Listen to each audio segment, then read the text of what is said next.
Hello and welcome into another episode of Popcorn for Breakfast with your co-host, Kirk. Hello, hello. I am your other co-host, Cam. We're coming at you on a Monday night. That's right. It's been a while since we've done a Monday. It's been a while. Yes. You know what they say about Mondays, or at least what Garfield says about Mondays. Oh, what does he say, Cam? He hates them. And you know, I tend to agree.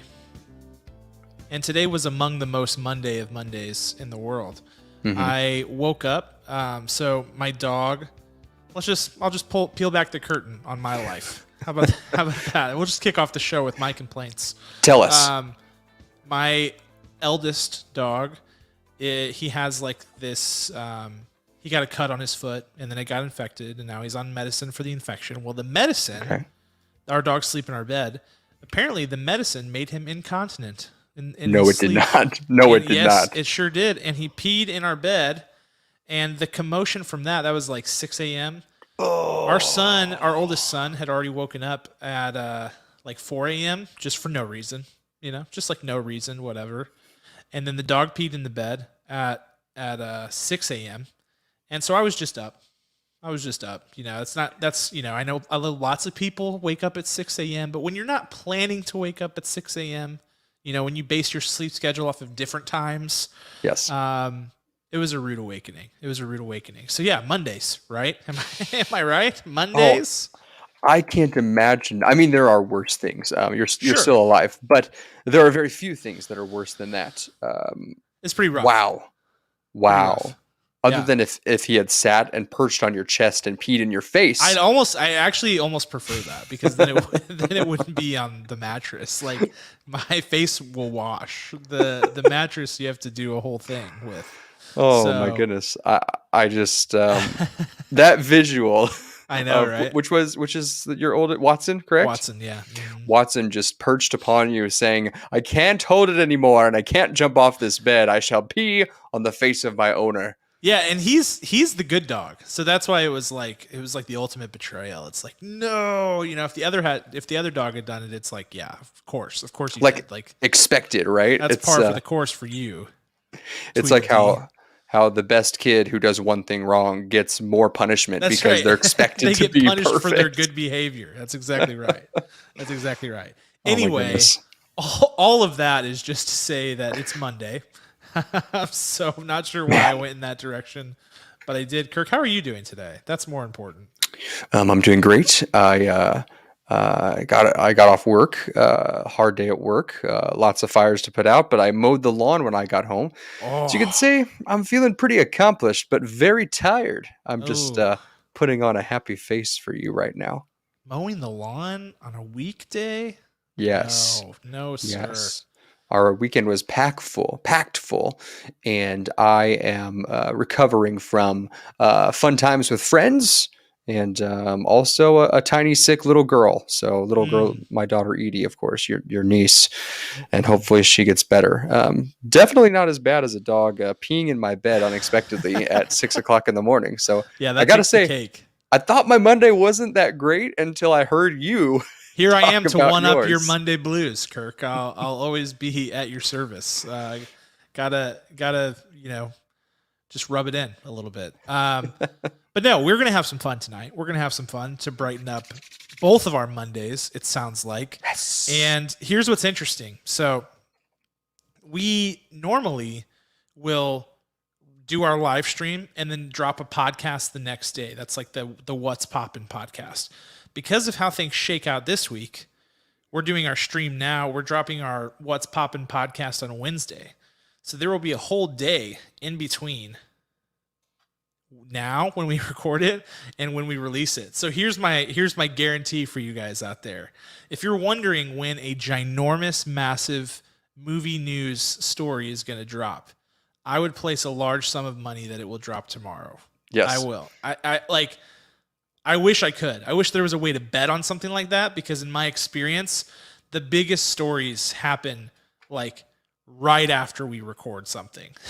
Every time. So tomorrow, I think we're going to get the Spider-Man trailer. Yeah, that's what I was going to say. I was like, we're getting the No Way Home trailer tomorrow.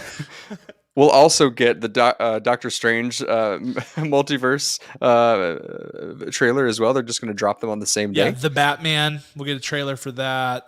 Literally every big news story that we're waiting on will come out tomorrow. I think that's yeah, what's they'll going to announce happen. something crazy. Like, who knows? Like, I don't even know what would be like. Daniel Craig is returning for another James Bond movie. You know, like they will. Something will happen tomorrow. I guarantee it. Tuesday, July 20th. I'm marking it. Something crazy in movie news is going to happen. I just know it will. I know. Oh, it will. it's going to be great. It's going to burn so bad, and it's also going to be so great whatever news comes about. Yes. I know. That's the thing is like it's not even a lose. Like sure we miss out on the scoop, but like also I'll be so excited for whatever it is. It'll be so fun. Other pieces of housekeeping. Let's go back to our Midsummer discussion last week and how we had discussed during the Black Widow review that my parents unsuspectingly walked into Midsummer, purchased tickets, and went to it having no idea what it was. Yes. Kirk, you thought they sat through the whole movie. I said, not a chance in this world. I would just like to confirm that they definitely did not sit through the whole movie. I followed up on that. And also, they left at like the earliest possible time I thought they would. Like, okay. I'm not going to spoil anything for those of you that haven't seen it. I know, Kirk, you haven't seen it. But I will just say that when things took a turn for the worse, they didn't need to see anything else. They were like, okay, that's enough for me. I'm going to go. So, yeah, who I think my parents are is still intact in my brain. That's still connected there. Yes, I'd like to change that though, Cam. I would like to propose, if they're listening, and I know they do, they are big supporters of our podcast. I would like to propose that we have a video of them watching Midsummer. I want to see their reaction video to it. They would never sit through the whole thing. Well, my dad wouldn't. That's a guarantee. My mom could probably tough it out. But what if we have him start, and then all the more better if he starts and then he just leaves and your mom continues to give us her reaction to the film? I don't know. My mom will like watch gritty stuff, but like that's not her deal. Like the scary movie thing is not her thing, unless it's like not super gross, which like this is. It's super gross. It's more disturbing than anything. It's not like gonna give you nightmares. It's just really gonna get under your skin.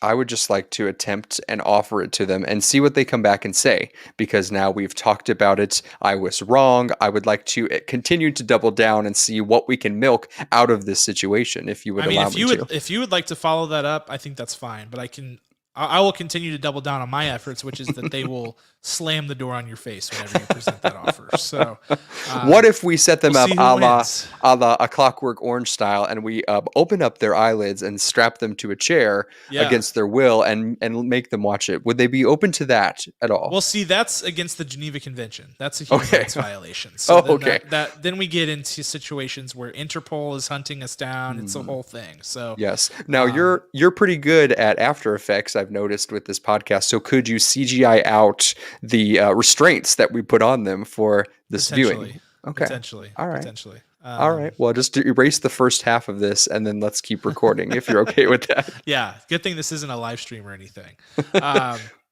Okay. Other bits of housekeeping, real quick. Loki is done. Okay. Loki season 1 is done. We'll talk more about what's next to come in What's Poppin' with Loki, but we have done episode recaps for every Marvel series so far that's been on Disney Plus. So WandaVision, The Falcon and the Winter Soldier, Loki. Those are all available on YouTube. We've got a playlist called Spilled Popcorn on our YouTube channel. You can watch all of them there. So if you're one of these people, you know, like my wife hasn't watched Loki yet. She wanted to wait till all the episodes dropped. I totally get that for what it's worth, because then you can kind of binge it, flow through it. I think there are other people out there like that. That is a resource to you. So watch episode 1, watch our recap. Watch episode 2, watch our recap. Because we've got great nuggets in there, and you can kind of experience what everybody else was experiencing when they were watching it live, which is the community aspect, conversating about it, all of those good, fun things, which are the things that I really like about the week-to-week release schedule. So just want to let you guys know, those are out there. They're done. They're resources. And if you've only ever listened to them in podcast form, the videos have lots of fun little clips from the show, snippets, video editing, cool stuff in there. So Yes. Check it out. Highly recommend. All right. So on to this show and what we're going to be talking about. So we're going to do What's Poppin'. We're going to pop it up like we always do. We got lots of big movie news to cover. We're in the middle of the summer, so we got lots and lots, and there's so much coming down the pike, and the list just grows every day, and it's so exciting. So we're going to talk about that. We are going to review Space Jam: A New Legacy, which is in theaters and on HBO Max. Kirk and I both watched it on HBO Max. Is that correct, Kirk? That is correct. And then we are going together to go see it in theaters this weekend. That's how hardcore we are. We're doing like a big family outing to go see Space Jam. So it's going to be a good time. So we're getting the best of both worlds. But just so you know, both of those avenues are available to you. You can watch it in theaters. You can watch it on HBO Max, whatever tickles your fancy. And then following that, spoiler alert, which I don't even know if this is a spoiler, Kirk, because in all the marketing material, you see like all these other Warner Brother characters for Space Jam. There is sort of like a Ready Player One type vibe going on with this movie, in the sense that all these other like Warner intellectual properties or franchises and things are involved in Space Jam. And so our Schoolyard Pick this week is going to be Schoolyard Pick of Warner Brothers franchises. So that's going to be super fun. And you guys, if you don't know this, you should. Warner Brothers has an outrageous assortment of IPs. So it's going to be a fun discussion, and it's going to be discussion outside of the Disney Marvelverse, which will be good for a change. So. Yes, Green Lantern with Ryan Reynolds was a WB property in 2011, and I think that's a big contender for our game at Jonah the end. Hex. Ooh, yes, please. Yes, please. Crazy Stupid Love. That's a big one. Yeah. That's one of my hottest takes. That's a movie that I fight people on, that I just like think that movie's really bad. Yeah. And people love it. And that's like one that I have to die on the hill for on multiple occasions. I even rewatched it recently just to be like, okay, am I out of my mind? Nope. Still think it's bad. So if you want to fight me about that, let's go. I have not seen it because you hate it so much, because you went to see that in theaters, and I said, if Cam doesn't like it that much, I'm out. I don't even want to waste my time. I hate it vicariously through you. No, you have to form your own opinion. But literally, I walked out. And I never do that. I don't know. I must have been in a bad mood that night. I was like, enough is enough. I literally never walk out of movies, but that one I did. I sat through Grown Ups, the whole thing, next to you, and didn't walk out of that. So here's what I'm saying. Like, I don't walk out of movies. That one I did. So I don't think that one's going to crack my list. Kirk, maybe it's yours, even though you haven't seen it. We'll find out. But we got no time to lose. Can we pop it up, Kirk? Can we get into this? Let's pop it up. Let's do it. All right. So here is what's poppin' this week. Kirk, as you know, we always have tons of superhero movie-related news. Would you rather get that out of the way first, or do you want to save it till the end? What's your vibe? Well, I always love to hear about superheroes, so let's just dive right in, and then let's see what else the Hollywood industry has to offer us. Yeah, you got it. Well, we've got Marvel superhero news and DC superhero news, so we'll bounce around a little bit. Okay. The big news that's hot off the presses today, actually, is that Marvel Studios has found their director for their new Blade movie starring Mahershala Ali. This is a movie that we got announced back at the big Comic-Con Disney thing, or was it the D23 Expo? Possibly no, it was Comic-Con. Okay. It was Comic-Con, I think, when they did the big Phase 4 rollout deal. And Mahershala was there, and everybody was like, what, Blade? And, this is the movie that wasn't planned, that Mahershala Ali actually pitched to them and said, I want you to make this movie, and they're making it. And we haven't heard zip, zilch, nada since then, except for the fact that they hired Stacey Osei Kuffour, who is the writer of the Watchmen series, to write the movie. Well, today we're getting reports that it's not a done deal, but they have found their director, and his name is Bassem Tariq. And you may not recognize that name because he's only really had one movie, like feature film, that would have been seeable by people. Other than that, it was like documentary shorts and some documentary films, and he's really new on the scene. But the movie that he directed, he co-wrote with Riz Ahmed, Academy Award nominee. And Riz Ahmed starred in that movie, and that movie is called Mogul Mowgli. I have not checked it out, but it's at the top of my list now. I'm going to go check it out. So Bassam Tariq is our new director for Blade, assuming that they can get a contract agreed to. He, like Mahershala Ali, is Muslim. And so I am speculating that there might be some like Muslim culture wrapped into Blade. I don't really know how they would do that with the history of the character, but they could. And I know that Mahershala Ali is like very passionate about telling stories about Islam and Muslims and things like that. So we'll see what happens, but that's just my early vibe. But what do you think about having a newcomer director take on this new movie, Kirk? Well, I think that's Marvel's MO right now. They are grabbing people who haven't, in a way, been tainted by the industry. Even Chloe Zhao, who is now an Academy Award-winning director, she doesn't have a long history of film. So this is exciting because this is how you keep people's innocence, their real visions before they have to get thrown around and politicized by the machine, of Hollywood. So I think this is good. It's worked out so far every single time. I don't see why this wouldn't work out again. And if him and Raz, I always forget his name. Goodness, Riz. Him and Riz, if they are companions in the movie industry world, I think that there's no way that him and Mahershala cannot do something equally as fantastic. So I'm down for this. I'm down. Yeah, I mean, we'll find out if this plan works pretty soon because they, like you said, they have tons of new blood on the directing side, on the acting side. I mean, new-ish, I should say. The Jonathan Majors, the Florence Pughs of the world, proven but new on the scene. But Nia DaCosta, who is directing Candyland, Jordan Peele's Candyland, and is or Candyman. I apologize, Candyman, and also directing The Marvels. She's involved. Kate Shortland, who just directed Black Widow, was new director. So we've got lots of people who are new on the scene being brought in. Kate Herron, who was the director of the Loki series that we just watched and most people loved. Lots of new names, but it's good. I think it's a good thing. It helps keep the creative juices flowing. So it's exciting.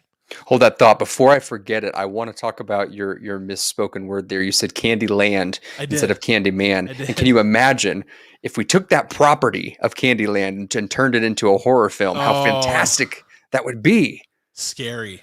I mean, when you get to the molasses swamp and you got that guy staring you down. And you got Grandma Nut. I mean, Grandma that's Nut. Obviously an insane asylum. Lord Licorice. Grandma Nut's going to be like that old lady from It, Yes. Chapter 2. Oh my gosh, her and maybe there's two grandmas, and they're or like an army of grandmas, and you have the old lady from The Shining who's like deteriorating. Pop in. Listen, let's write the screenplay. Let's write the screenplay. You've sold me. You've sold me. I'm there. And it'll be way better than Jordan Peele's Candyman. I'll tell you that. That's right. Now, even though that's probably going to be a masterpiece, but. Yeah, good points. Good points all around. Moving right along, more superhero stuff. Loki, real quick hitter here. Loki has been confirmed for season 2. This is not a spoiler. This is just out there. This is news. Loki season 2. Now, the one wrinkle here is Kate Herron, who I just mentioned, who directed every episode of Loki season 1, is not going to be the director for the next time around. I think probably just Marvel wanting to switch things up. I can't imagine it has anything to do with her performance or anything. If anything, it's because she had a scheduling conflict or something like that. But must have been. They're going in a different direction, so that'll be exciting. Even though I think Kate Herron did just a chef's kiss, spectacular job. I think she had such a great show. So that's exciting. Season 2 of Loki. Who knows what that holds, but it's on the way, and we don't even know when, but it's coming. Yes. All right. Let's jump over to DC for a little bit, shall we? There are reportedly, now there's different outlets sort of arguing about this, but the consensus seems to be that there are 3 young actresses vying for the role of Batgirl in Disney's live-action adaptation of that series. And those actresses are Isabella Merced, Zoe Deutsch, and Leslie Grace. Isabella Merced was Dora the Explorer. So she's newer on the scene. Zoe Deutsch, I think people tend to know Zoe Deutsch. She's been around for a little while. And Leslie Grace played Nina in The Heights. which just came out a few months ago. So all of those actors are at least going through the testing. There may be more candidates out there. There are rumors about other candidates, being considered but then passing on the role. So that's where we're at right now. But we'll see. We'll see who emerges victorious, I guess, or who has.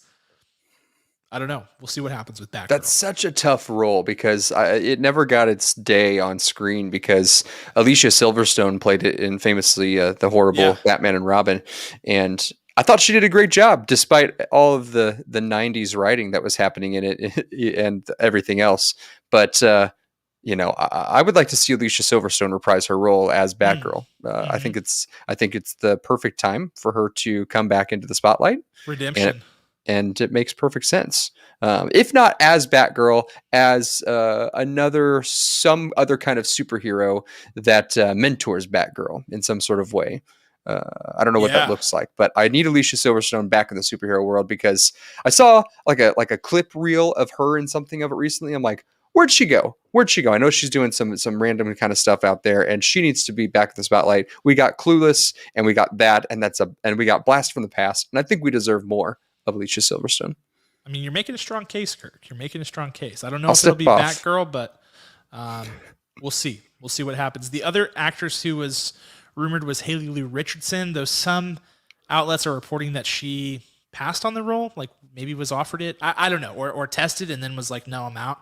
Okay. So we'll see, but that's happening. Other DC news, The Batman, I should say, which is the Matt Reeves adaptation starring Robert Pattinson. Colin Farrell has been famously cast as the Penguin in that movie, and he was on the Happy, Sad, Confused podcast and said that he's only in about 5 or 6 scenes in the film as the Penguin, with only about 9 total minutes of screen time. Okay. Kirk, what's your reaction to that news? Do you think that's a good sign for this movie, a bad sign for this movie, or not really either? I'm going to guess it's a good sign because there are a gajillion villains, as we know, in this movie. True. So maybe it's more like a council of villains, briefly. We don't need all of them in this film because we need them to be part of future The Batman films, in my opinion. Yeah. It could be like they're setting up like a Court of Owls thing, and so he needs to be around. You don't cast somebody as Colin Farrell to only use him in one movie for just a few scenes. Like it's probably building to something bigger, especially if you're casting him as the Penguin. We know that we've got the Riddler in this movie. We've got a few other villains going on here. So yeah, I like that take, and I think I buy it. So we'll see. I think a lot of the gut reaction that I was seeing on Twitter were people being like, what's going on here? But I am sure that they have it under control. I for whatever reason, have a ton of confidence in this project. I think mostly because I trust Matt Reeves, and I trust Robert Pattinson at this point in his career to make good decisions about the roles that he is in, and he's done a good job of that recently. So yes. I think it's probably for the best. I tend to agree, Kirk. All right. Thank you. I think we are officially out of superhero land. Okay. I got one little other superhero nugget at the end, but it's also a Space Jam nugget, so I'm saving that for the segue into the review. Okay. In the category of things that are news technically, but aren't really news, is that Wes Anderson's making a new movie, and the 3 people who have been cast in that movie so far are, and this is shocking, so brace yourselves, Wes Anderson fans. This is going to blow your mind. Tilda Swinton, Bill Murray, and Adrian Brody. And I don't think any of us could have seen that coming. That was, next, who knows? Next, they're going to get crazy and cast Jason Schwartzman or something. I mean, Willem Dafoe, who knows? Sam Rockwell, yes. Yeah, I'm being facetious for those of you who are not Wes Anderson fans. All of those people are like typically in there. Owen Wilson. These are guys who are like the usual suspects in Wes Anderson films. So that's why I said it's like technically news, but not really. Like if Wes Anderson's making a movie, there's a good chance Tilda Swinton and Bill Murray are somewhere nearby for that. So every time. Every single time. So that is coming. We don't know what this new project is. People sort of found out about it because they had the Cannes Film Festival going on. French Dispatch, which is Wes Anderson's current upcoming film, was doing the rounds there. And so information got out that he's filming a new project, and they're doing so in Spain. And Tilda Swinton, Adrian Brody, and Bill Murray are in tow so far for that one. Lovely. So we'll keep you guys posted on more as we hear it. Next up, we've got some potential merger acquisition news going on here. What? A24, the whispers around the industry are that A24, which is a production house, movie house, has their eyeballs on a possible sale, and they view their valuation somewhere in the $3 billion range. So for scale, just keep in mind that MGM sold to Amazon for $8.6 billion, and that was believed around the industry to be overpaying by Amazon. So A24 feels like they are valued at around $3 billion. And the other rumor associated with that, and this is coming from Bloomberg, is that Apple was kicking the tires pretty substantially on potentially buying that property. And if you're not familiar with A24, chances are you are familiar, but you're like not. You know what I mean? Like you've seen A24 movies, but you're not. Let me just rattle off a few, and there are countless others. But Moonlight, Lady Bird, Midsummer, Ex Machina, The Lighthouse, Minari, Uncut Gems. There are many others. This is like almost like a cult-like following that A24 has. They have this like really avid fan base, specifically of this production studio, which is kind of odd for like an indie movie house, but they're a big deal, and they think that they're worth $3 billion, Kirk. What would you think if Apple was able to pull this off? Do you think that's a good move for them? I think it's perfect. I mean, people know these movies. I mean, Spectacular Now is part of that. Yep. The Lobster, if you haven't seen it, you've heard about it. Swiss Army Man, that's with Daniel Radcliffe going postal. Well, a dead man. And he just, there's all these crazy things. Room, 8th Grade. There's so many things in there. Yep. You know Big it. Movies. Yeah. It makes sense, and they could even change the A in A24. I don't even know what the A stands for in A24, but obviously people would assume for going forward it would stand for Apple 24. Yeah, they would. People who were not familiar with that. I am continually impressed about where Apple TV Plus is going, because the properties that they are kicking out ever since Cherry came out with your little boy Tom, he really changed the scope of what movies could be put on that platform. Yeah. And they've gotten bolder and bolder. Now Schmigadoon has just premiered. They've got Ted Lasso. They've got The Morning Show renewed for season 2. They've got so many proprities. They're building. They've got a big their long portfolio. Contract with Alfonso Cuarón. Yes. And someone else just recently signed that we spoke about in another episode. But all of these Misha people. Green. Misha Green. Yeah. Yes. All of these incredible artists and films and movies are being created and shows on this platform, and we just destroyed this thing. I mean, we swept its feet and just threw up all over it when it came out. And I think that's fair. That might even be like underselling. In Billy Madison, when they take that bag and they put it on the porch and they light it, that was us to Apple TV Plus. But I am very excited about this turn of events. Schmigadoon episode 1 and 2, the musical Theater Kid and Me, episode 1 and 2 were perfect with Keegan-Michael Key and Cecily Strong and Aaron Tveit and Fred Armisen and so many more. And all the other shows, Ted Lasso winning over and over again for everything going on. Morning Show nominated. I'm in on this. And I think Apple is, if it's strictly a rumor, I want it to become true. I want their portfolio to blow open, and then I will feel better about paying for their services. Yeah, we know that. I think that's well said. We know that Apple has just a huge stack of cash that they're always looking to spend, and that they need content creation. And so far they've invested a lot in it. It takes time to create stuff, so we haven't really seen the returns on it yet. I think that's what you're sort of alluding to, that this is like a snowball that's rolling downhill, and right now it's small, but it's going to get bigger. And they've already worked with A24. The On the Rocks movie with Rashida Jones and Bill Murray, that was an A24 flick that they purchased. So there are some synergies there. Maybe the fact that it's leaked is a little bit of a leverage play by one of those parties to see if they can get some positive press around this idea. I don't know. It's always interesting to guess about the gamesmanship, but that could be a match made in heaven, to your point, Kirk. All right, moving right along. Next up, we talked about this one a long, long time ago. In the John Wick verse, there was long rumored to be a television series called The Continental, which is a prequel to Yes. the first John Wick movie. It predates it by like 40 years in the timeline. Well, that thing has not started production yet, but the word on the street is that it's being reworked into a 3-night television event. That's just going to be basically a limited series with like 3 like movies. Each episode has a budget of like $20 million or something like that, and they're going to make it a television event.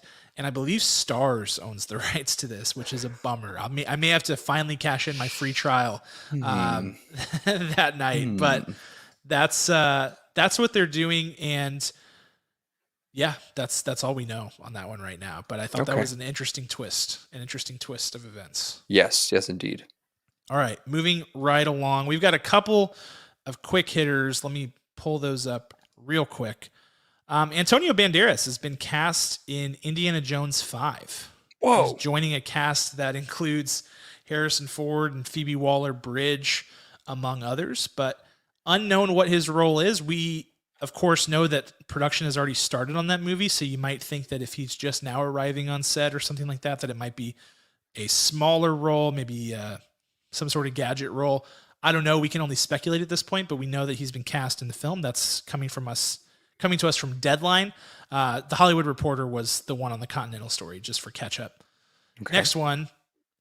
Shailene Woodley says that she thinks Big Little Lies season 3 is going to happen. What? I know. Huh? I don't think anybody saw this coming except for apparently Shailene Woodley. Here's the quote. She was interviewed and she said, yeah, I think it's, I'm paraphrasing. Okay. She was like, yeah, I think it's just a matter of getting people's schedules lined up, getting the scripts written, and getting the thing made. I was like, correct. That is how shows get made. You line up actor schedules, you write some scripts. You are 100% correct. But, in all seriousness, she really does think there's a possibility that happens. Kirk, would you be down for Big Little Lies season 3? Absolutely not. Yeah. Absolutely not. I thought that season 1 of that show was quite impeccable, but season 2, oh man, it just like destroys what they were even attempting to do in season 1. It destroys it. It destroys it. So it's decent. Season 2 is decent. You get some resolve for stuff, but ultimately, no, I don't see season 3 happening. And shame on you, Shailene Woodley. Why don't you just go and live your life with Aaron Rodgers and make wonderful, perfect children and love life and come back for Whiplash 2, maybe. I mean, I'm down for that. She wasn't in Whiplash 1, but she made a great appearance in Whiplash 2. If you recall, she was in Spectacular Now, correct, an A24 property, and arguably she could come in, fight Melissa Benoist, and see what happens. Yeah. I like that. I like that pitch. They could go to a Packers game in this movie. I'm writing Spectacular Now. You should call Damien Chazelle. I think he might be interested in your thoughts there. I'm going to write Spectacular Now 2 and Whiplash 2. They're going to be in the same universe and crossover. Yes, that's right. That's right. That's good. That's real good. Yeah, I didn't like season 2 as much of Big Little Lies. I thought the thesis of that season was a little bit confusing, and you were left with a finale that's like, well, no matter what happens, everyone loses. Like the fans lose, the characters lose, everyone loses. Okay, which I thought was an interesting choice, but who knows? Maybe season 3 they can right their wrongs. Certainly a great cast and good characters. It's just a matter of making it work. Yes. All right. And I saved one big whopper to the end, and I only did this because I completely forgot about it until just now. So here's a big whopper for you. Star Trek, Kirk. Oh, yes. This is what I was talking about earlier, about how stories break at the worst times for us. That Star Trek story was breaking while we were streaming last week. Like literally, I got off the stream, walked out of the office, and I had a notification on my phone that was like Matt Shackman Star Trek, and I was like, nah, just right away. So the next Star Trek movie that's being made, and I need to be super careful how I say this, but The next Star Trek movie that's being made, presumably on the Kelvin timeline, which is the Chris Pine, Yes. Zoe Saldana, Zachary Quinto timeline, Yes. is going to be helmed by not J.J. Abrams, but Matt Shackman, who was behind the camera for WandaVision. Director, all 9 The director. episodes. Yeah, Yes. the director of WandaVision. So now I say presumed because what is believed is that the movie that he signed up for is a movie that would reunite the Chris Pine, Zoe Saldana Star Trek cast. Now, nobody's name is signed on the line at this point, but that is the plan. So we're going to move forward assuming that that's the plan, and we know that that's far from a done deal. But Kirk, what's your reaction to this news? I am shamefaced because before we started recording, I pulled out my Captain Kirk shirt and I almost wore it to tonight's episode. And I said, we don't have any Star Trek news. What's wrong with me? Oh, no. I was wrong. So that's my first bit of regret. I don't think this movie can be done without Chris Pine. I know that people love to say that there's so many other characters, much like the Star Wars fan base. There's so many other characters that are better than Luke. Come on, let's go. Because they sound like this, like they're surfer dudes. The Star Trek sound like that. The Star Trek. They fan actually base. sound like. Well, actually, that's what they actually sound like. Yes, they would correct someone making an impression of them. Yeah. Oh yeah. Well, actually, you see, they wouldn't be surfers from California. Yeah, so they're me. I love basically what I'm saying. I love it. They would. It has to have Chris Pine. If it doesn't have Chris Pine, it doesn't make sense. You can't even recast a Captain Kirk right now. You would have to have a full reboot with a different timeline and a different direction. So without Chris Pine, this doesn't work. And Chris Pine brought it in every single movie, including Star Trek Beyond, which didn't get as much notoriety. I don't even understand why Into Darkness didn't get the love it did, because all of them, if you look at them, they are really well done. Maybe they were all Star Trek truists, like my dad to the film and to the series. But it has to have Chris Pine. Has to have him because he's incredible. Yeah, I mean, my take is I didn't like the third one very much. I thought it was a little boring. Mm-hmm. I thought it was a little bit episodic, not like it was just like self-contained. And so I hope for this last one, if they get that crew back together, first of all, they should probably end it because it's hard to nail these guys down. They're worth lots of money. It's a hard thing to do, so they should probably find a way to end it. But I hope they do it in a way that's big and spectacular and beautiful and just a great narrative and a great story that's outside of. I just want to change course from Beyond because I didn't like that as much. But you're right. It did seem very self-contained, and if you're looking for it to connect to the bigger universe, Into the Darkness definitely connected to the bigger universe. Beyond didn't do much for it. It didn't really feel like the end of a trilogy, possibly because there was a fourth one that they wanted to do, and that is some kind of direction where we need to bring back Chris Hemsworth, who played his father, who died and made everyone cry within bring this up every time. 20 seconds. I kid you not. Tears streaming down my face. He's a newcomer. He's dying. Oh, my word. So good. So good. You have the best and the second best Chris hand in hand, part of the Star Trek universe. Hey, man, I'm for it. I know that you're for it, but I'm also. I'm trying to convince you. You don't have to convince me. I'm there, man. I've been there. I'm there. I'm there all the way. But I appreciate your dedication to that, and it's good. I hope that it works out for you. I really do. But yeah, that's Star Trek. That's our big whopper that I totally forgot about. Last one, and this is my segue. And so for those of you listening in podcast form, this is going to be like a juicy little cliffhanger for you until you swing back on Friday. So apologies for that. But box office news, Black Widow, no pun intended, took a harsh fall this weekend at the box office. Down 67% week over week. They were down into the $20 million range in terms of earnings. And they were beaten by Space Jam, which is the movie we're reviewing this week. So we'll figure out if that was worth it or not for those people who bought tickets. That's what we'll talk about. But yeah, Black Widow took a big tumble. The industry freaked out. They were like, wow, this is way bigger than we expected. Everybody's pointing the finger at Disney Plus. In fact, NATO Not the North Atlantic Treaty Organization. Okay, hold on. Not the North Atlantic Treaty Organization, but the National Association of Theater Owners, because they couldn't come up with a better acronym, I guess, for their little group.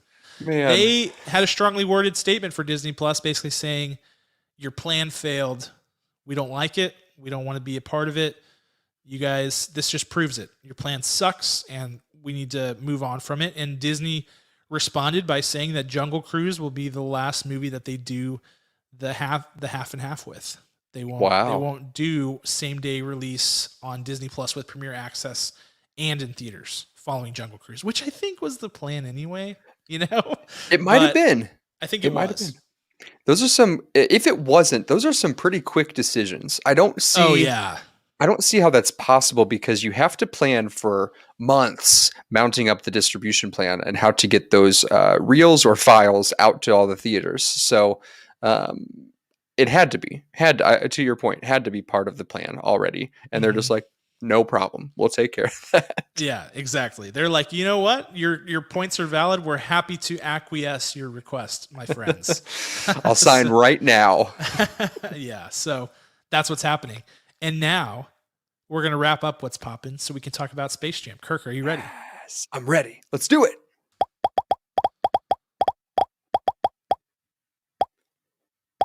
All right. And now for our movie review, Space Jam, A New Legacy. And I am synopsing this week, which is I'm only just now realizing this. So this is going to be, this is going to be bumpy, but here we go. So Space Jam, A New Legacy is a sequel to its predecessor, Space Jam, starring Michael Jordan. This is starring LeBron James, in case you didn't know.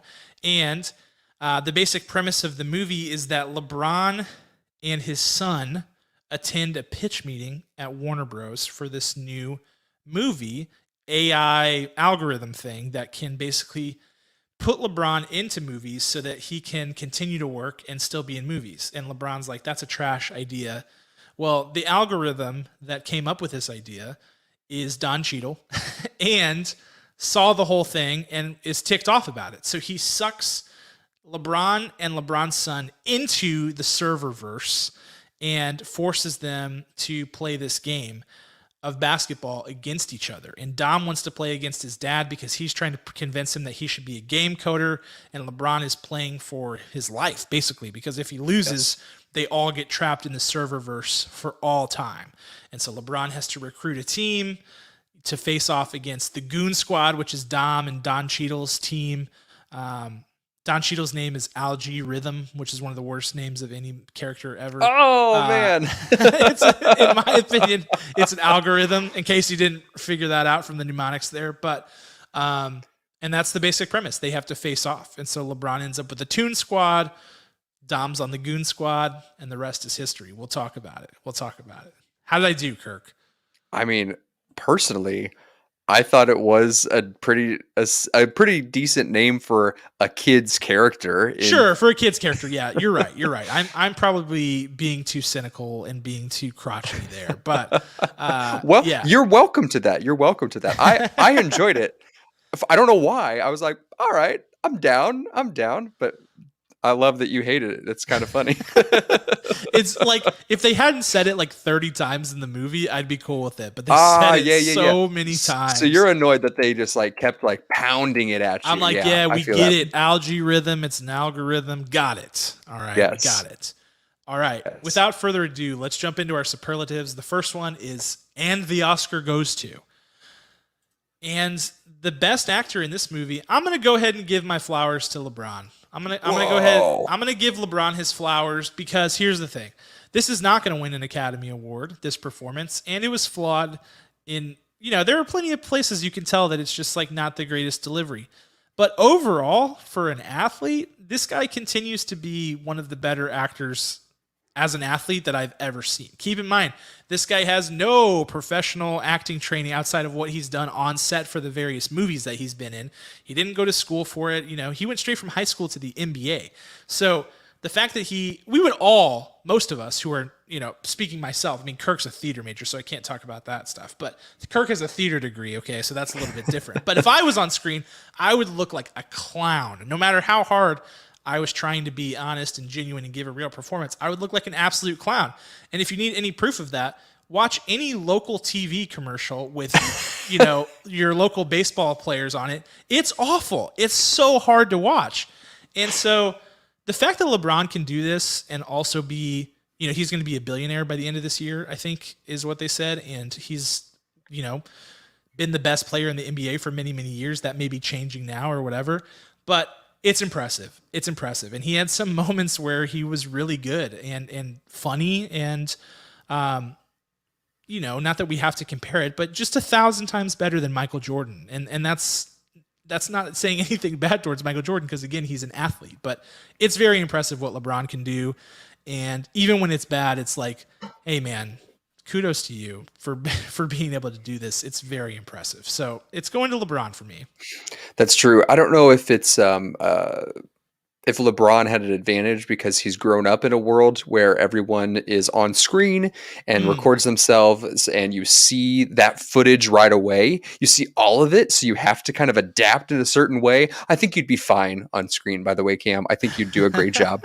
I think that's LeBron has that upper hand, because you really have to become a multimedia superstar when you become that level of athlete these days. So seeing Michael Jordan in Space Jam, watching it back in 2021 is painful. It hurts your heart. Oh yeah, I mean, it literally stops out of like heartburn and maybe mild heart failure. It's bad, but he didn't know any better. You're exactly right. He didn't know any better. So LeBron, bravo to you, sir. Bravo to you, sir. Well, and the thing that people forget is that LeBron is like wickedly intelligent. Yes. Like, it's insane how smart this guy is. Like, people always say, like, oh, he went from high school to the NBA. He didn't even get college. He did not need it. No. The dude is a businessman extraordinaire, a mogul. He can act. He has companies that he's spun up, ideas of his own. He's a genius. I Production really do think company. he is. Yeah. The whole works, man. The whole works. So. Excellent choice. I got to give mine over to the boy who plays his son, Mr. Cedric Joe. Plays his son, Dom James. I was so convinced, Cam. I know LeBron has a family. I was so convinced that this kid was his son based on Dom's performance. I quickly figured out that it wasn't his son because of how LeBron would behave towards him. There was some distance because he's like, this ain't my kid. I'm not going to like hug up on him. He's not an actor, right? But he was so convincing in every moment that I was glued to this kid. And unlike the Space Jam 1, this is a sequel. Unlike Space Jam 1, we don't get much of the kids at all, but the crutch of this movie is the father-son relationship and building it up and making it stronger and seeing your kid for who he is and your father for who he is and trying to make each other better. And he just does that. You see Dom go through a total transformation. You see him wanting to love what he wants, anger towards his father, and then a realization of, man, I'm being manipulated by this guy named Al G Rhythm. What a dumb name. Can you believe that? He gets duped, but then he realizes through acts of courage through his father, the king, LeBron James, we get to see that unfold in so many ways. You see this dark side of Dom when he's ready to like trick the game and unlock all the rules of the game that he's built to take on the Toon Squad. I just love everything he did. His full story arc was just done seamlessly, and I can't believe we haven't seen more of this kid yet, but I want to see more. So Cedric Joe, bravo, well done. I like that pick. I do. I like it. I thought he was good as well. I thought most of the supporting cast did a great job. Yeah. I thought, it's a different scenario because, and I know we're getting ready to talk about probably some of the supporting cast in their scene stealer, but they had to cast people to carry Michael Jordan through Space Jam, the Bill Murrays of the world, to help, bring something to the table. In this case, they really gave LeBron the keys, and the supporting actors could really just kind of nestle into their roles, and I think most of them did a really solid job. Yes. Okay, so my scene stealer is going to Don Cheadle, who plays Al G Rhythm. I thought he was a great villain. I really did, and I thought there were many scenes that he saved just by his own performance, truly. Like, there were scenes where you could tell the dialogue wasn't strong, where he lifted it up with some improv, with some some great physical acting. He was all over the place, and he didn't take this lightly. I mean, he had, in my opinion, not the greatest lines, but he really made it. He's a professional about it, and he did a great job.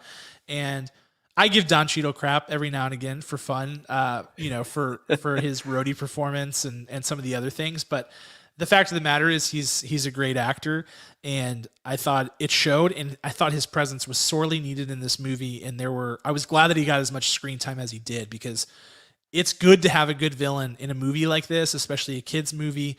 It makes it more fun. It gives it a little bit. It makes the objective clear throughout. You're like, okay, that's the bad guy. That's who we're after. That's who we're after. And I thought Don Cheadle did a spectacular job and stole the show in many, many scenes. Wonderful choice.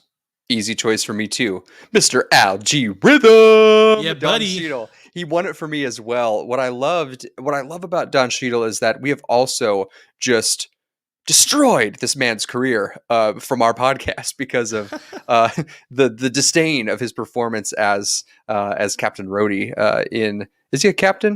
Is he a captain in the MCU? Okay, great. Well, Colonel James Rhodes. Dang it. Lieutenant Colonel, I think.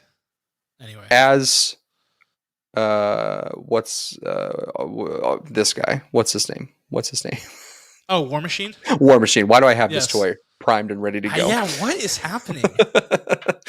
Anyways, Don Cheadle, you are coming back to your prime. I think in the height of when you came onto the scene in Hollywood, you came on as an Emmy winner or an Emmy nominee in ER. You came on in Hotel Rwanda. Hello, and then some things kind of spiraled out of control for you. But now we see HBO Max's brand new original No Sudden Move, which if you haven't watched it, it's pretty good. We won't review it on here, but watch him in that movie. That is prime Don Cheadle. In this, he kills. I felt like he was harnessing a little Dustin Hoffman from Hook a little bit with this, treating Dom like swooping in and being like, no, your father, if he really loved you, he'd do this. And you can play whatever game you want. You can create whatever you want. I'll help you create whatever you want. That kind of like passion and manipulation Don Cheadle is really good at. You mentioned his physical acting. He's an algorithm. You would think that he would be stoic, and he's got some really metallic pants that I don't know how he moved in, because they looked pretty rigid at times, and he just made it work. He was all over the place, but in such a good way that he wasn't standing still and letting the camera come to him. He was really making the camera follow him and what he wanted to do with this character. So all of that, it was simple to call Don Cheadle out as the scene stealer. Yeah, I feel like, going back to your point about his career, you have to go back to really appreciate him. Like, you have to watch Boogie Nights, you have to watch some of those Steven Soderbergh movies. Obviously, the most recent one that he's in, the one you just mentioned, No Sudden Move, is that the title of it? That's Steven Soderbergh as well, right? Oh, one of my favorite movies. This doesn't get enough love. Mission to Mars with him and Gary Sinise. Yeah. That movie is misunderstood, and I love it so much. Yeah, good call. So yeah, I mean, I think it's just, he takes some interesting roles these days. But he's still very much in the limelight and still does a great job. We just give him some crap from time to time. We do. All right, let's move in. Let's critique the film a little bit, both positively and negatively. And we'll start on the positive side with Showstopper. My Showstopper is the halftime, the halftime speech that happens, and that whole momentum shift, because I felt like that momentum shift was a microcosm for the whole movie. You're like, oh my gosh, this is a 2-hour movie. It's a kid's movie. It's a little bit on the long side for a kid's movie, in my opinion. And you're like, let's get to the point. What are we trying to do here? And with the halftime, everybody's down in the dumps, and LeBron gives his big speech, and they have the great Michael B. Jordan cameo where it's like, yes, they had me convinced it was going to be MJ. Like, legit. I was like, oh my gosh, how cool would that be if his airness was in this movie? That would be so incredible. I would just love it. I would love it so much. And they didn't, but it was Michael B. Jordan, and it was funny, and it worked. And it's sort of that whole halftime with LeBron's speech and that cameo, it turned the momentum of the movie around. And that whole halftime speech was about like be fun, be yourself. And for the rest of the movie itself was fun, and it was itself. It was Looney Tunes, it was wacky, it was goofy, and it was great. It was exactly what I was coming in waiting for. It just took a really long time to get there. So that's my showstopper, was the halftime. Beautiful. My showstopper goes to the serververse because you have the whole Warner Brothers properties, the entire catalog at your fingertips, and a lot of that's what was such a good way to bridge the gap between kids and grown up. That's what Space Jam is all about. You have a superstar, an athletic superstar, and you have cartoons. And how do you make that make sense? It's mostly impossible. But if you can also tie into the absurdity that you're going to show all these other properties to like excite you and give glimpses of, you can see the Joker dancing in some scenes. Penguin, Tim Burton's Penguin is dancing in the background. You get, I believe, even like Game of Thrones characters, right? And Harry Potter characters. You get the whole spectrum. If you look hard enough, you can see them all. Iron Giant, I believe, hops in here. Is that correct? Do I see him? Yeah, his Iron foot Giant. go through. King Kong. The whole spectrum. They're all there. I thought it was brilliant. I watched a lot of those courtside scenes several times when they got like really close up to the bench, so I could see what characters were popping in the background. It was so fun. I thought that was brilliant, and I also thought that it was brilliant by the production team to not make them specific to always to the actor who played them. Joker was specifically taken off of Joaquin because that's the most recent one, like the look of him at least. But still, I loved that even. But it wasn't over the top. They were all just kind of just illusions to the characters at large. So I also love that they didn't like have like a break. At first I wanted it. At first I wanted Don Cheadle to just like grab a character that we all know and love and talk to him. But then I thought, wait a second, we don't need that. This is about the Looney Tunes and everything else is background. So I loved just the execution of that, and the creativity of that was brilliant. The serververse wins it for me. All right. I feel like we're going to be at odds here, Kirk. Oh, I feel like we're going to be tangling here in a few minutes. I've been kind of sniffing it out for a little while now, but I am convinced now that we are going to be on opposite sides here very soon. But that's what makes this fun. Let's embrace it. Let's dive into it. I like that showstopper, but let's talk about director's shoes. For me, this is going to sound harsh, and it is. It's meant to sound harsh.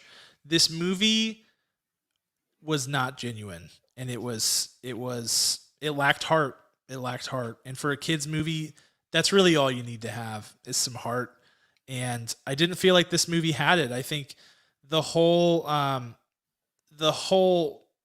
putting together of the team when they're going through the serververse and bouncing to all these different movies, it felt really cheap. It felt like, here is all of our Warner properties. Look how cool. It was like, why are we even doing this? If this is, and your point, I get what your point is, that they're doing it to bridge the gap between the adults and the kids, and that's fine. But I'm like, Granny and the Matrix, like, what are we doing Mad Max? I'm taking my kids to see this movie this weekend, and I have to try to describe a Mad Max scene to them. Like, what are we doing here? It goes on seemingly forever. And the point that should be the most fun part of the movie, which is the assembling of the team, is really just reduced to this like cheap parlor trick of like, look at all this cool stuff we have. And I didn't like it. And I felt like it made it feel like they didn't really have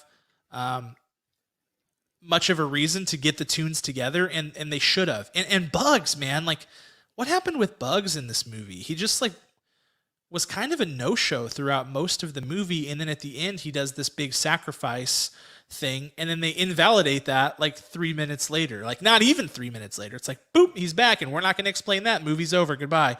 It's like, where's the heart? And it got close at times. There was the scene where Dom finally, comes to his senses and switches teams because LeBron's like, listen, I should have let you be yourself.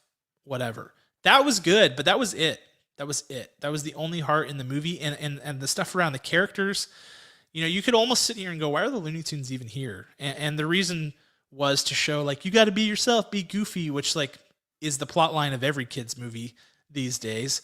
But it just didn't get there. It felt disingenuous and it felt cheap and it made me angry. So that's my take there. I'm sorry.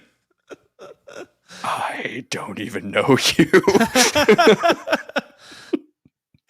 Oh my goodness. Well, let me begin with, well, actually, if you look at the assembly of the team, Cameron Wiggs, is that it's one of the most exciting assembly of teams, a la Armageddon.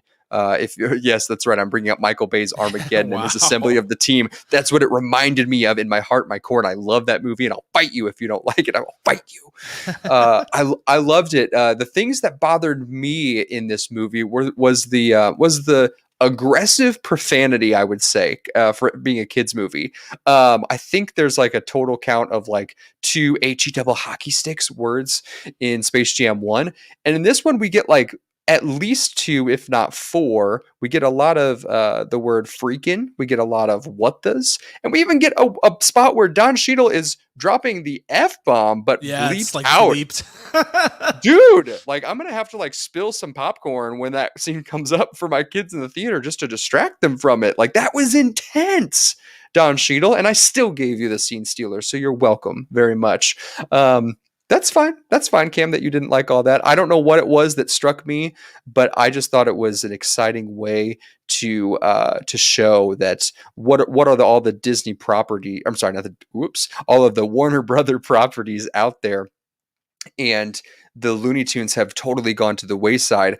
I was half expecting them to visit Six Flags in this and show the dilapidated, faded characters and their much.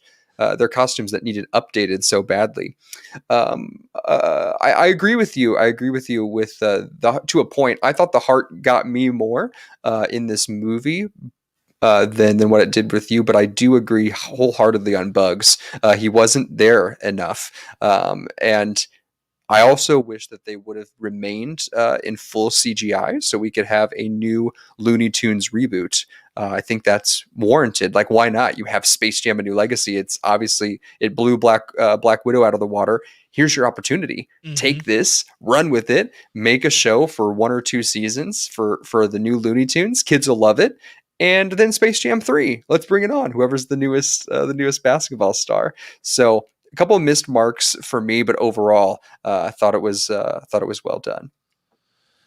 Yeah, I think if you asked Warner, they would say they knocked it out of the park in terms of reigniting the flame for the Looney Tunes, and I would say you guys are dead wrong. I don't think any kid's gonna leave this movie and be like, I want to watch Bugs Bunny, because I feel like he was a bit of a no-show, and really like sort of the funniest character in the whole thing was like, I guess, Wile E. Coyote. I don't know, like out of the Looney Tunes, Daffy was pretty great as the manager and coach. Yeah. But other than that, it's like, I'm with you. They're kind of banking on speaking of a new legacy, they're banking on the legacy of Bugs Bunny. But how easy is it to pull up a Looney Tunes cartoon? I know that my son has watched a few of them and he's loved it, but I don't know where to go to find that. He might, but I don't. I think now on HBO Max you can, but before that it was tough sledding. And I think you look at like what Disney has done with Mickey Mouse. They set out a like decades long master plan to reinsert Mickey Mouse into the homes of America with Mickey Mouse Clubhouse, and then that show grew up into the Roadster Racers, and then that grew up into Mickey's Mixed Up Thing, and then they had the park attractions. Like, they almost need something like that. They need to bring back like Baby Looney Tunes, which was awesome whenever I was a kid. I loved that show. They need to like do that. I don't think this met the mark, but that's a different conversation altogether. Okay. But let's go into final thoughts and scores here. Listen. Anybody who knows me personally knows that there are 2 things that I love more than most in this world, and that's movies and basketball. And so this should have been, pun unmercifully intended, a slam dunk. All right, it really should have been. And I'm not the fun police. I love to have fun, and I love goofy movies. I want it to be goofy, And I'm typically the first person to say, like, listen, this movie was stupid, but what did you expect? It was supposed to be stupid. I'm usually in that camp, okay? In this case, I'm not.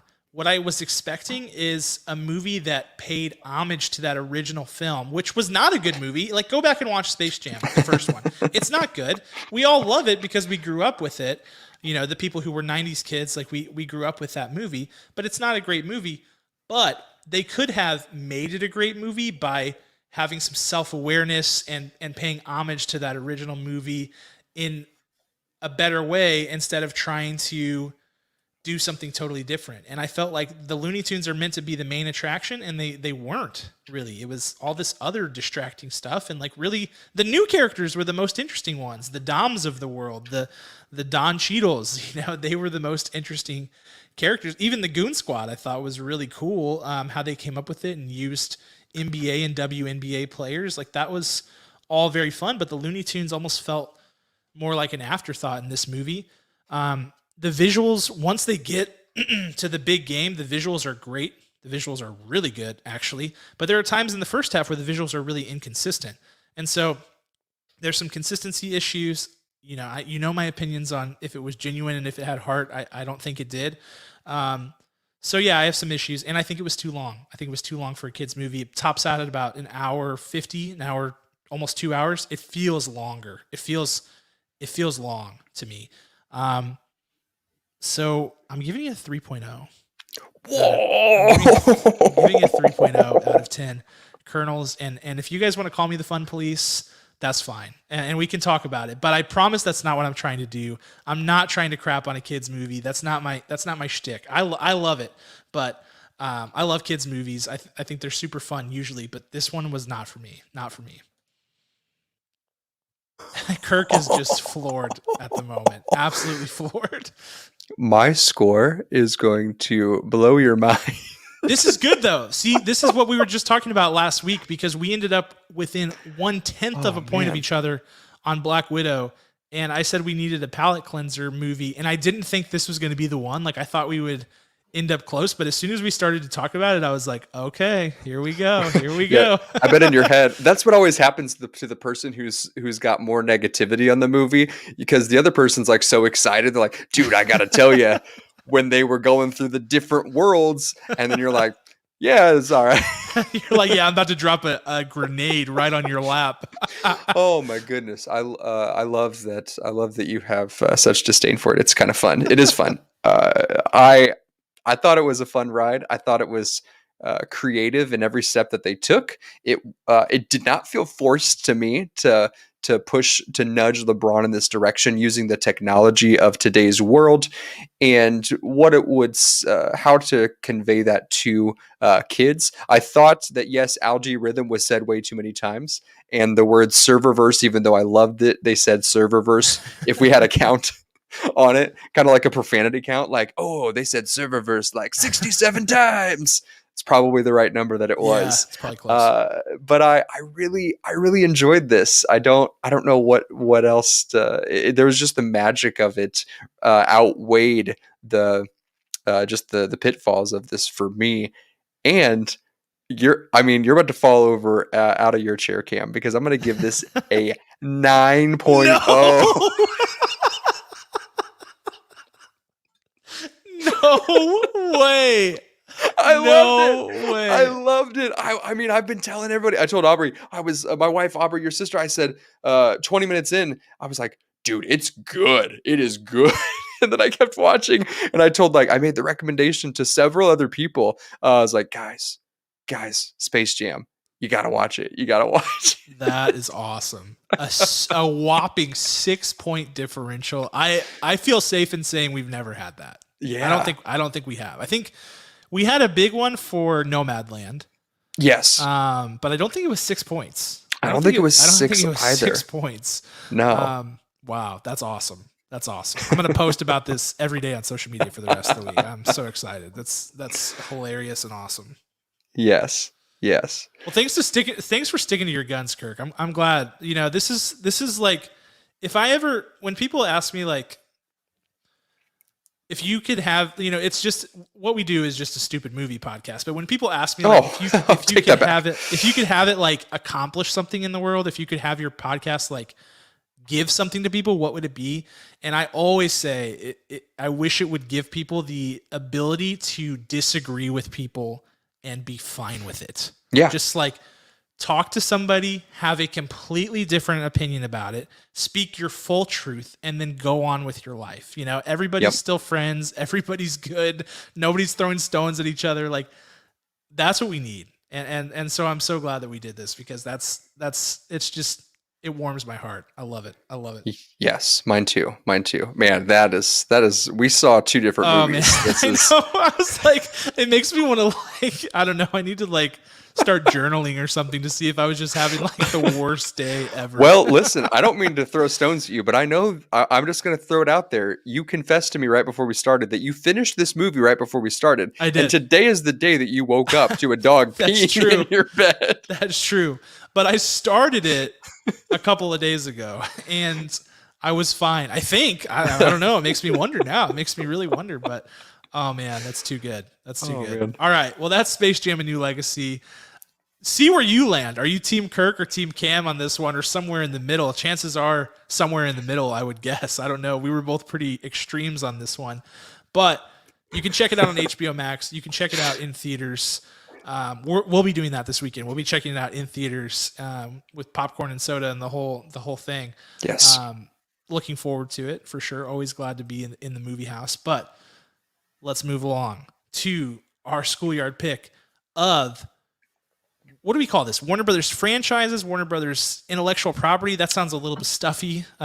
Well, are we doing full franchises? Because if so, no, I think it can be a single movie. Good. It could be a property. It could be a TV show. I mean, it I could like be property. whatever. I like property. Yeah, let's go with that. So, basic premise is, if Warner owns it, or even has owned it and sold it to somebody else or whatever, if it's considered a Warner property, we're ranking it. Google it, and like I have done for the past day, that it was at one time a Warner Brother property. Yes, it is a Warner Brother property.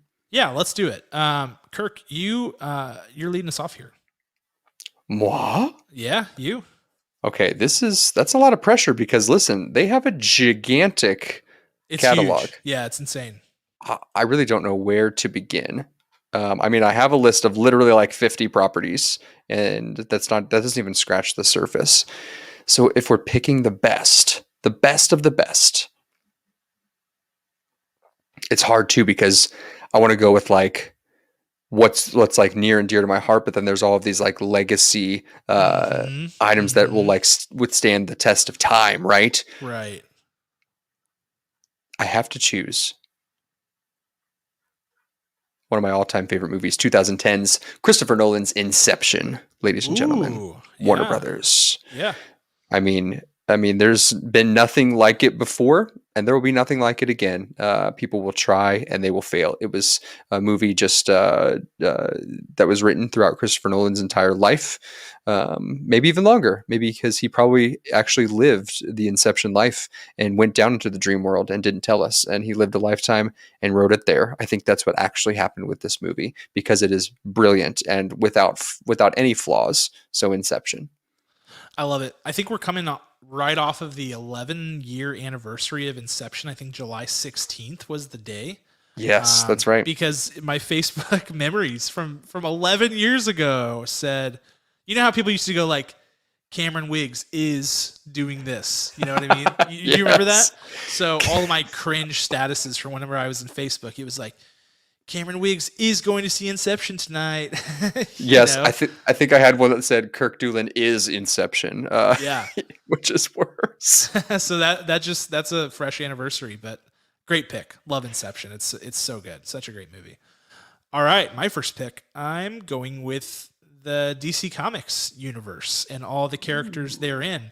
I know they're tough sledding right now, and I've been a harsh critic of many of their recent projects, but the Chris Nolan Dark Knight trilogy, the Batman the animated series from the 90s or 2000s, Superman the animated series, all of that Justice League animated series, the movies that they've come out with on the animated side, all of it, Batman Beyond, Love it. I love all that stuff. And I know that DC's got brighter days ahead. They've had a couple of stinkers, but they've had some really good ones. And I know that there will be more good ones. So it's DC for me. And I'm still through and through a diehard DC Comics fan. So that's got to be my first pick. So your first pick, you just encapsulated like half their catalog. I just want to point that out here, Cam. That's a franchise. That's a franchise. Yes. So I can't pick any of those. So well done. Correct. Well done to you. No DC. That's all mine. Oh, that's just dirty. Well, got to pick one of my all-time favorite movies because if you know me, you also know that I love mafia movies because I am an Irish man, and Irishmen were not infiltrating, but they became part of the Italian mafia, little by little. Goodfellas up at the top of my list there. Yeah. In fact, I even sent you a Goodfellas GIF earlier today, Cam. One of the greatest GIFs of all time, the Ray Liotta cackling GIF. It's usable in almost any scenario. It's always hilarious. Yes. Is that it? Oh yeah, that's all I got. That's all you're gonna say about Goodfellas? You're just like, yep, Goodfellas. That's it. Goodfellas. Speaks for itself. Ray Liotta GIF. What else? That's all I got. I love it. I think that's fair. I just was taken aback by that, but I like it. Okay, my second pick, easy one, Lord of the Rings. Going with the Lord of the Rings. Excellent. I guess this includes The Hobbit. I didn't like any of those movies, if I'm being fully honest, but I loved the Peter Jackson Lord of the Rings movies, extended, theatrical, whatever. We can have nerd debates about that, but I loved them, and I know that Lord of the Rings is moving on to Prime, their big television show over there, and that's great for them. But seeing that AOL Time Warner logo, New Line Cinema, right before a Lord of the Rings movie, those logos will always remind me of Lord of the Rings because I've watched those movies countless times. So that's where my second pick has to go. Bravo. My next pick, I'm going to take a franchise. I'm going to take The Matrix. Nice. I knew that was going to be on your list. Yes. Even The Matrix gets some shade. Get some shade in their latter films, especially the third one. But I feel like it had a purpose. I feel like it had a purpose when it was made. And I feel like it will be resolved in The Matrix 4 that's coming out next year. And that's why I'm taking the entire franchise so that I own it to me, because I want to own that and hold it over your head when Matrix 4 is really good, Cam. And when it becomes your favorite Matrix. That's how vindictive I am, planning for the future of... I've got no ill will against the Matrix at all yet. Oh, I know. No, I know. I mean, I'm just like bragging rights. I just want it to be mine. Yeah, sure.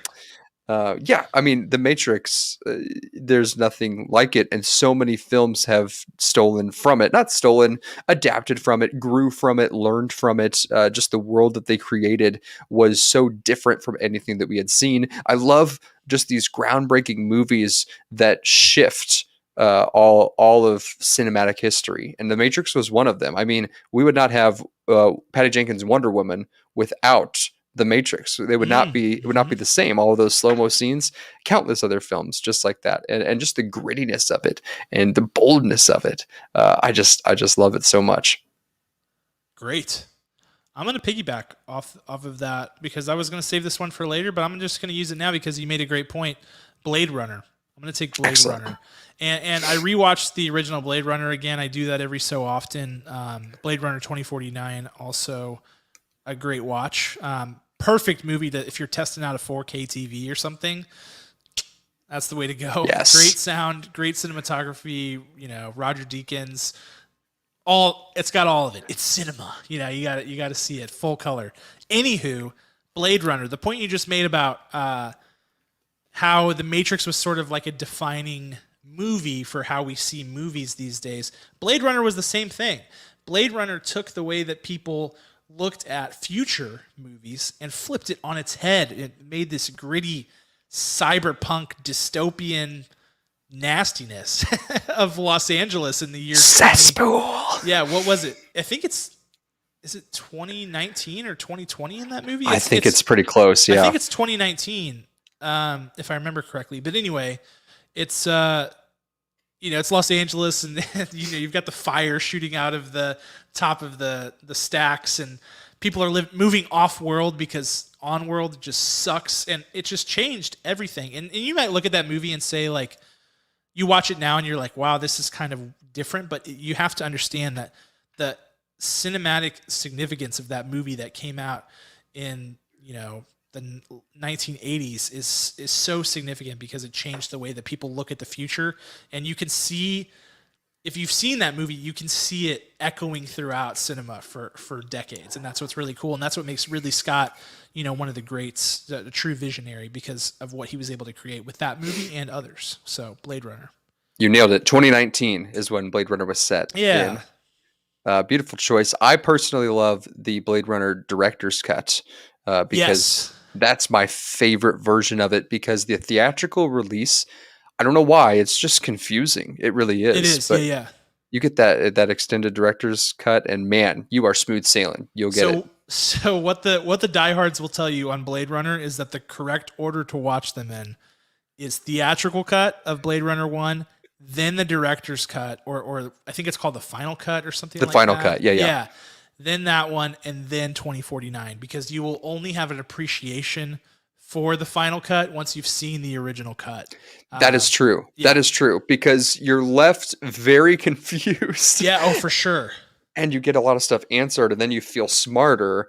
Yeah, I agree. I think that is correct. How everyone should have to endure that film. They should have to watch it. Oh man, what's next here? Is this number 4 for me? 4. I will have to choose another mafia movie. Another Scorsese film. The Departed. The Departed. Here, Cam. I mean, we got Leo. We got Mark Wahlberg. We got Matt Damon. I mean, we got them all. We got Jack Nicholson. This movie, also arguably perfect. It's so incredible. It is. When I think of movies that are just anxiety inducing, I think of The Departed, because at any moment, any one of your favorite actors could die. And it feels so real in this movie. Spoiler alert, everyone dies except for Mark Wahlberg in this movie. Last of everyone man that I standing. listed.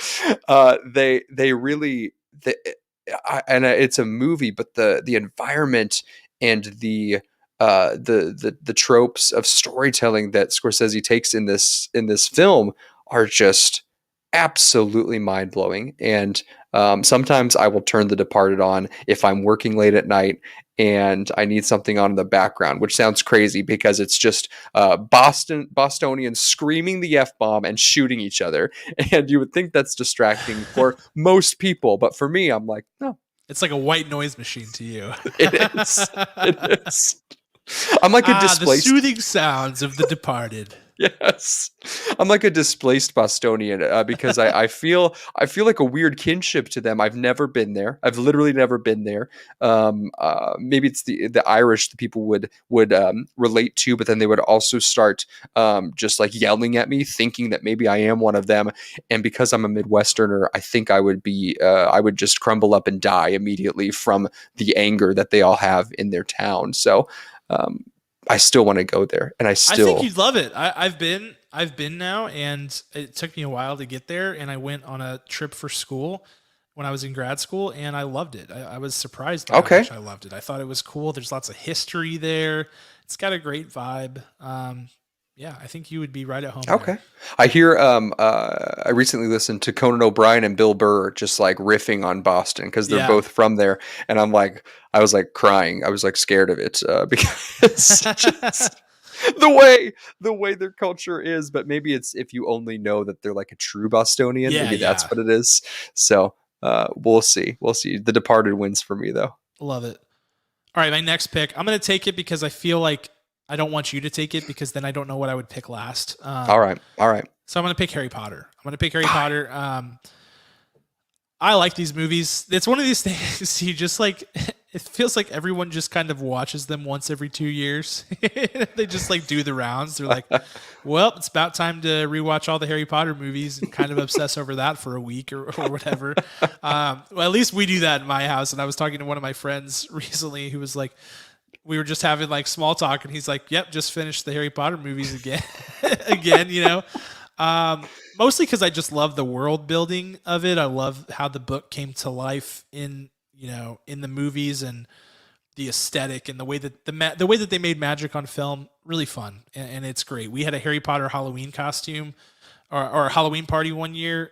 It was the most fun thing ever. We like did it up big. It's just the best. And I think that's why people love it. They get nerdy about the schools and going to the wizarding world at Universal, which is really cool. It's just fun. It's just super fun.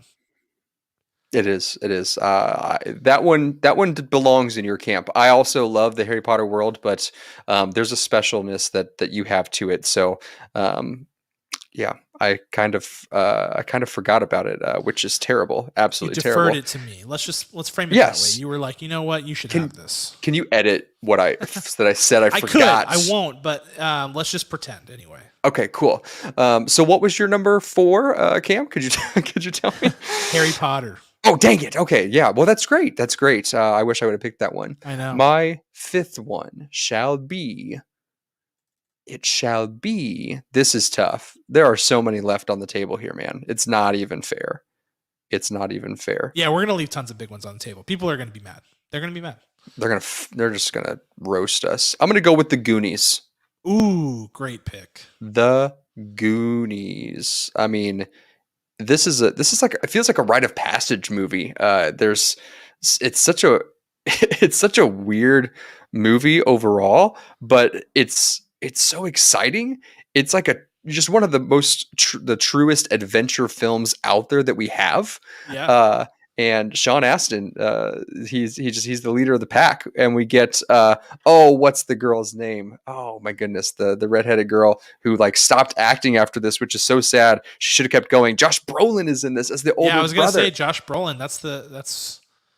That's what I always think of. I'm like, hey, remember how Josh Brolin was in The Goonies? It's absolutely nuts.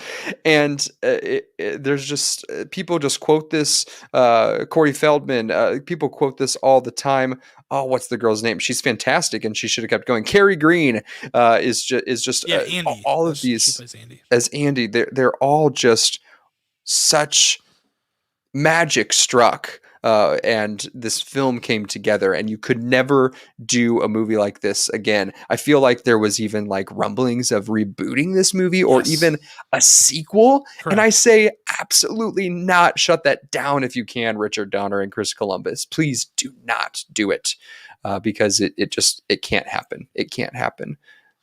The I Goonies. wholeheartedly agree. And that brings me to my last pick.